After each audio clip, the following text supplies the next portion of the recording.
Good morning. Good morning. Good morning. Good Monday morning. Hope everybody is doing well. Hope everybody had a great weekend and a happy new year. Hope everybody stayed safe.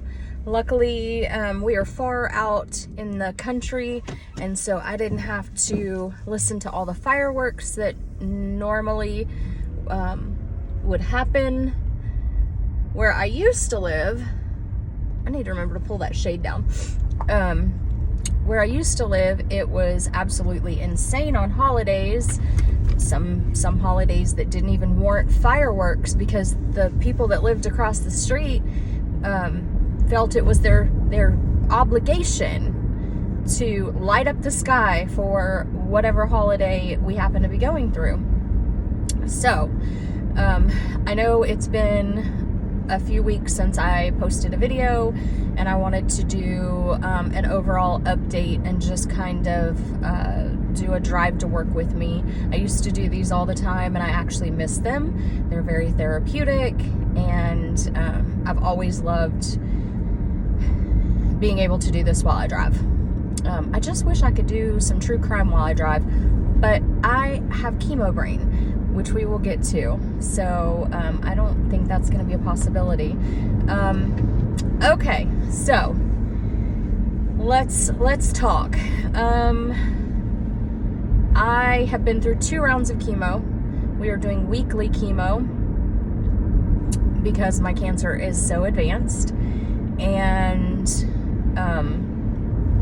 last week, the chemo knocked me through a loop, and I don't have any words to describe it other than that.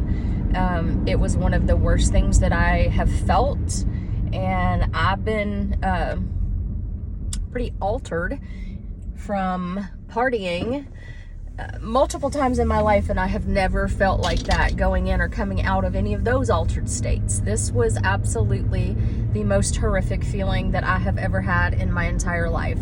My first round of chemo, I had one day where I just kind of felt run over, like depleted, and just kind of couldn't get it together.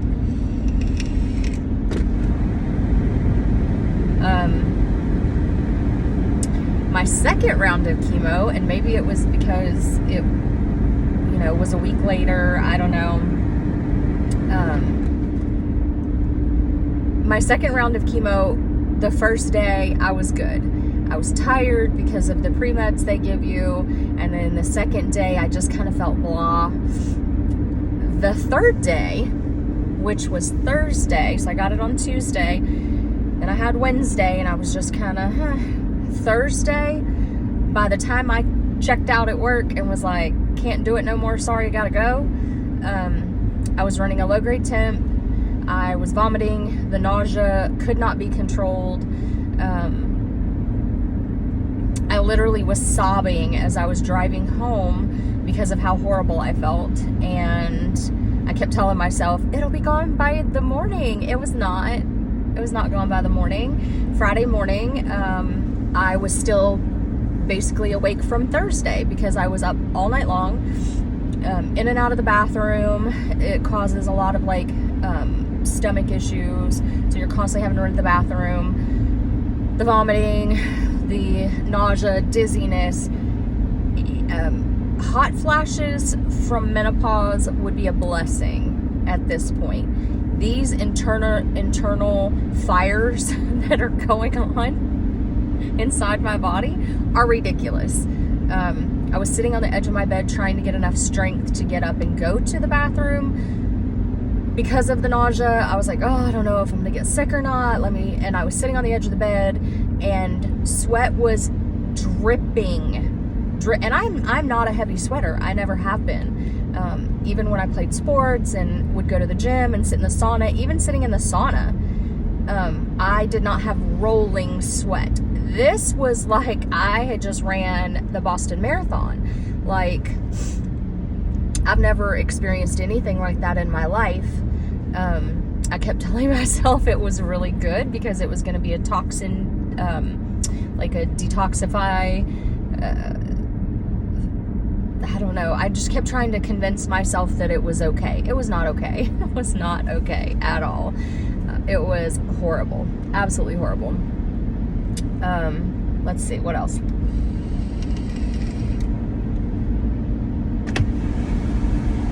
I will have chemo again this Friday. It will be my 3rd round of chemo. I'm not sure how many rounds he's gonna do, like, consecutively before he gives me a break. I think he's gonna play it off of my labs and see what my labs say. But I think he's just simply trying to figure out a way to give me a little bit of extra time. So today I feel good. Today I woke up. I did learn over the last 2 weeks that I have to take my shower and wash my hair at night and then just take a rinse off, shower in the morning, because I have zero ability to get up in the morning and perform tasks like washing my hair, blow drying my hair, things like that. It's one or the other. Either you're gonna get me fully shampooed and dried off and dressed, or I'm gonna do everything the night before and you might get my hair straightened or you might get it curly. It depends on my mood. Saturday when I went out, I did wear a wig all day. I wore one of the pixie cuts and I liked it, but I kept getting horrible hot spells, and I think it's because with the wig cap and the hair that I do have, it was just holding in too much heat. I'm trying to get myself used to the idea of what it will look like, not because, oh, my contact just flipped. No, it just is dry and burning. Thought it flipped inside out, but it didn't.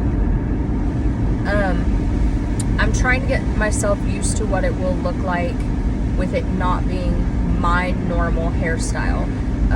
I have had different hairstyles throughout my life, of course. As you grow, you change things, but I've always had the same like part, or which you can see is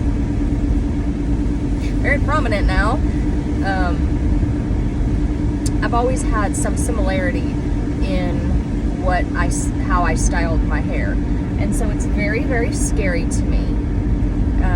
Even though I say I'm not afraid to be bald, blah blah blah, I'm scared of how I'm going to perceive it at this point, because I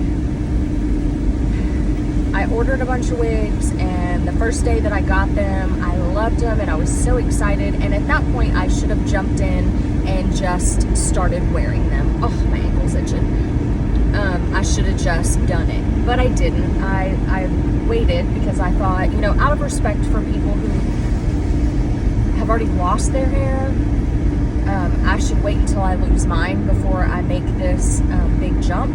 Well, I have had 2 full rounds of chemo yet, and you can see it hasn't fallen out like everybody told me it would. Like, people in some of the Facebook groups that I'm on said theirs did. I've seen pictures of 1 round of chemo and all the hair fell out. So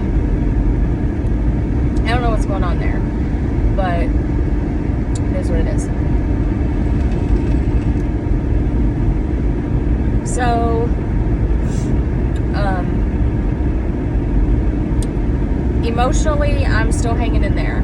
I still wake up some days and I'm angry, and that makes me so much more determined. And other days I wake up and I am pathetic Patty, who just doesn't want to do anything. I want to just give up, and that's normal. Finding out that you have cancer, there's a grieving process for that person, as well as everybody that's connected to them. You're not gone yet, and yet you still go through the grieving cycle as if you were, but you're doing it for yourself. And for me, it's because I know that some of the big dreams that I had in my life, I won't have time to do. So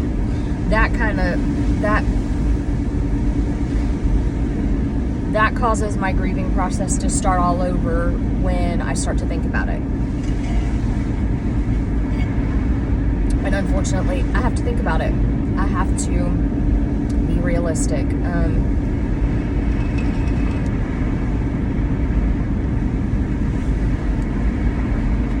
There's a lot of days when I wake up and I'm so mad because of everything else that is going on. Because of having to work and not having the option to take time off because my insurance sucks and it doesn't pay like it should for the medicine that could help extend my life. Like, I have all these things and I'm so angry. And I wake up like that so often. Well, today is the 2nd of January, 2023. I'm lucky that I'm getting to see today because honestly, this cancer's been in my body for so long. I'm lucky. So I have to wake up and choose to be happy. That's the fun part. I have to choose to be happy because I have so much that could make me angry and so much that could make me just want to give up. And yesterday I sat in my bed yesterday and I thought of all the things that I could be missing out on if I weren't here right now. And I'm extremely angry that the mothers of my grandchildren decided that their feelings were more important than my grandchildren being able to grow up knowing that they have a grandmother who loves them so intensely and so completely. They took that away from their children, and that makes me angry, and it makes me angry that I don't get to spend what little bit of time that I do have left with them, letting them know that. I sat there yesterday thinking about the fact that I have not finished school. I've been trying literally for 10 years to get my RN. And everybody says, well, if you really wanted it, you could have got it. No, I couldn't. Because the things that stood in my way, the things that I stopped going to school for, were so much more important at that time. And honestly, I'm a nurse. I have a job. I've always had a job. The only time that I did not have a job was when my now husband and I first got together, and that was because the situation didn't call for me to need to work. And then once I started working, everything changed. And now I can't work enough because the bills just keep growing. But besides that one time, I have always taken care of my responsibilities. That makes me angry that I have to work. Now, as sick as I am, I would love to... Sorry, there's some cows out. I'm addicted to cows. I would love to be able to take a couple days off when I don't feel good and not feel guilty. I would love to be able to take a couple days off and go see the waterfalls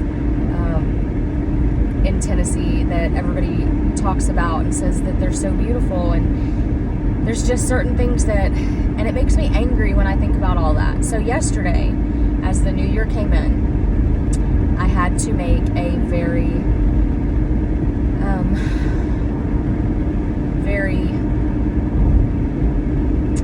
specific thought process. I had to think it through, like what my thoughts were going to be every day. And I have to wake up and choose to be happy. I can't be mad anymore that I am not a nurse practitioner. I cannot wake up and be mad that my grandchildren's mothers won't let me see them because of their choices and feelings. I can't be mad that the people that I interact with daily don't know what I'm going through. A lot of the time I try to not even talk about my cancer anymore with certain people, for the simple fact that I think for one, it makes them uncomfortable. And these are people that are like close in my life, not like random people at the grocery store. I think it makes them uncomfortable, and I don't think that they know how to deal with their own feelings about me having an incurable disease. And so I try to just not talk about it as often as I was before. When I first got diagnosed, I wanted to talk about it all the time because that was a processing mechanism that I was using. I was talking about it, I was verbalizing it, I was planning. I think this vape is almost out. So that's how I was dealing with the diagnosis. And then,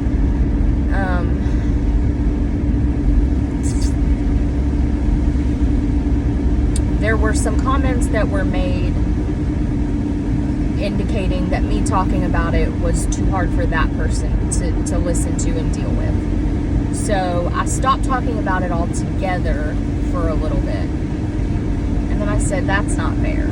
That's not fair. This is my diagnosis. It is my disease process, and I'm going to talk about it. I just don't talk about it to that person as often. I will say things here and there. Enough of that. I don't want to cry on a Monday morning. But, so I choose to be happy. I am going to choose to be happy no matter how sick I feel, no matter how horrible I feel. I choose to be happy. And that's just how that's going to go from now on. I'm going to do that. I am very grateful to have certain people in my life. There we go. We'll do this one. That don't seem to mind that I need to talk about it in order to process it. I'm grateful for those people. They will never understand how grateful I am that I'm able to talk to them. My daughter being one of them. She is absolutely, unequivocally the most loving, gentle, kind person that I've ever met in my life. And no, it's not just because she's my daughter. That's just who she is as a person, and she developed that way herself because I'm not. I'm not. I am not a nurturing person. Never have been. I wasn't nurtured growing up, and so I didn't know how to nurture. I remember even playing with Cabbage Patch dolls. It was never nurture them, cuddle them, love them, baby talk to them like most little girls do when they're learning how to be a mom. Mine was factual. It was, oh, you're crying? You must be hungry. Here, eat. Okay, you're done eating. Now sit here while I do this. Because that's what was done to me. So, playing those make-believe games was not... Oh, I got a text message from my son. Uh-oh. I'm in trouble. I forgot to text my son and tell him Happy New Year's. Well. Uh-oh. So anyway... When I get to work, I'll text him. And when you see this, son, you just know it was not on purpose, man. I was sick. So anyway, I didn't learn the nurturing, but my daughter, that is her spirit. She is a caregiver. She is very, very nurturing.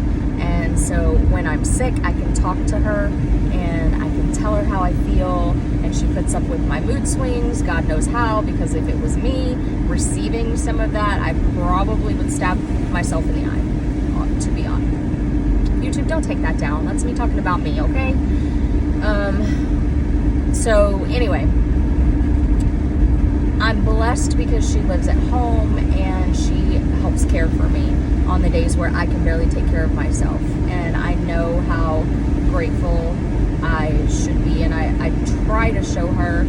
Again, I'm not a nurturing, lovey-dovey kind of person, but I love the fact that I can talk to her and explain how I'm feeling. And while she may not understand all of it or be able to connect with how I'm feeling, she knows that I'm upset, I don't feel good, and I'm her mom. And so she stops what she's doing and she listens. And then she did tell me the other day that she's like Googling my disease, and so I'm able to talk to her, and I'm grateful for that. As far as what the oncologist has said about where I am and what's going on and what we're doing, the chemotherapy for most cancer patients is it's a way to eradicate the cancer from their body. Okay, you hear everybody say, I've been cured from cancer. Well, true and not true. Okay, so most people go through chemotherapy with the intention of killing off all the cancer and then rehabbing their body, and then the cancer's not in their body anymore.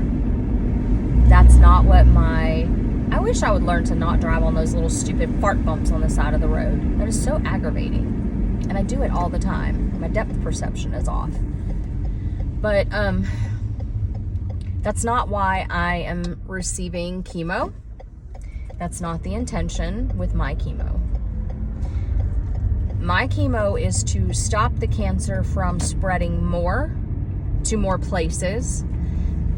It's already metastasized into the bones, which is horrible. And because of that, I have all this pain. Well, I don't know why my ankle's itching like this today. What does that mean when your ankle itches? When your palm itches, you're going to get some money. When your nose itches, I don't know. When your ears itching, somebody's talking about you. I don't know what it means when your ankle itches. That's weird. Mine's just itching like crazy. So the purpose of my chemo is to stop the cancer from continuing to multiply and go other places. Every single time I go to my oncologist, he reminds me that we will be lucky if we can get me to a remission. And that's the best that we can hope for. So my chemotherapy is more for symptom and it's for like symptom management. So it helps with, which I don't know how true this is because I haven't seen it yet, pain, which we will do some radiation with that as well, especially like in my hips, which this Friday we're gonna talk about radiation.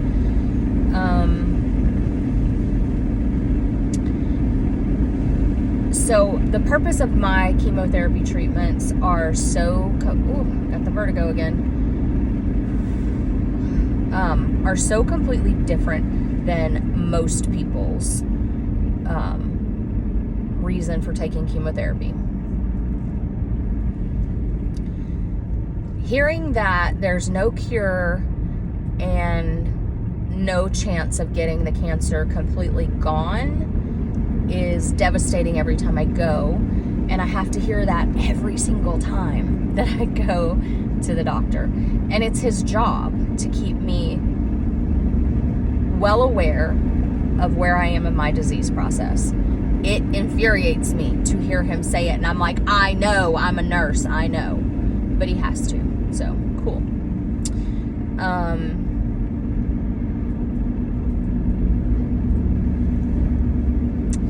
I truly don't know,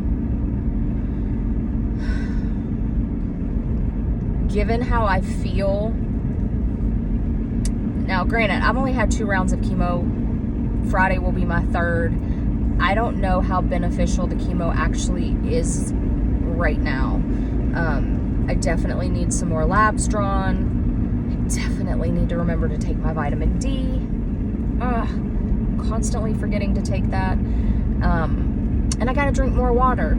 I mean, I have to do my part as well, and sometimes I get angry and I don't. So there's that too. There's that little bit of rebellion that comes out that, you know, it honestly in my head plays out like, well, if there's no cure, what's the point in doing all the things that everybody's telling me, that my doctor keeps saying? Why should I deprive myself? And I have these little pity parties.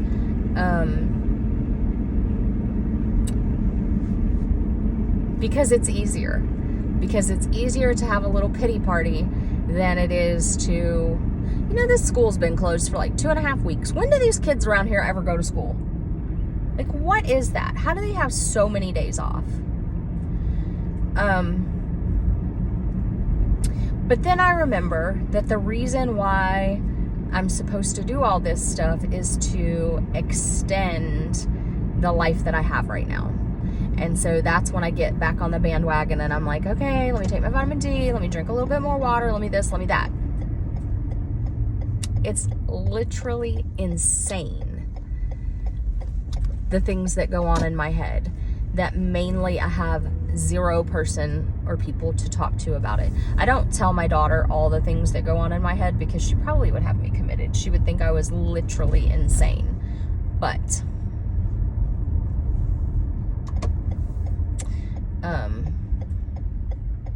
those are the types of thoughts that I have constantly.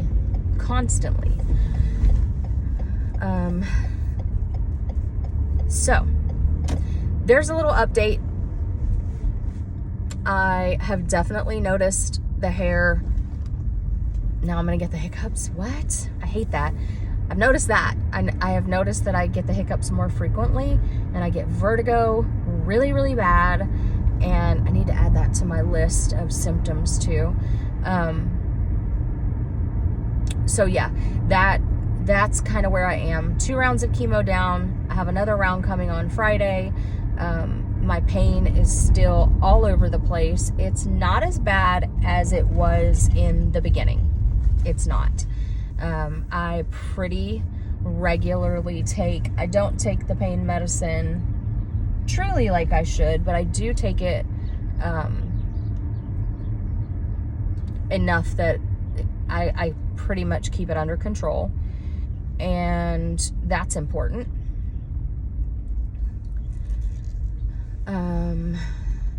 So I guess what I'm gonna have to do is, why is she here already? Oh my gosh.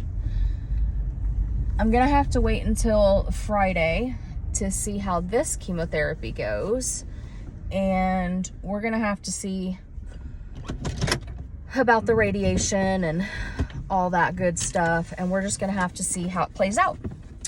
But as of right now, I choose to wake up and be happy. I choose to not allow the thought process to so completely consume me that I can't enjoy my day to day. Because the fact of the matter is, I'm still here. I got big bags under this one. This is my droopy eye. It looks bigger, but it's actually not. It's like scrunchy looking, which is insane. I don't know how does your face end up being literally like completely different on each side. So yeah, there's my update. That's what's going on. I'm still scared. I am scared every single day, but I will not let that fear interfere with my choice to be happy and my choice to keep doing what I can when I can. And so yeah, that's it, guys. I am gonna upload this right now because I always forget, and that's why my channel becomes stagnant and stale and nobody ever wants to watch it. But hopefully this week will go by quickly and I can get that Friday chemotherapy done, and maybe it won't be as bad as this last one. I don't know. But until then, you guys take care. I'm going to try to upload again before Friday. No promises ever. I love you guys. Peace and palm love.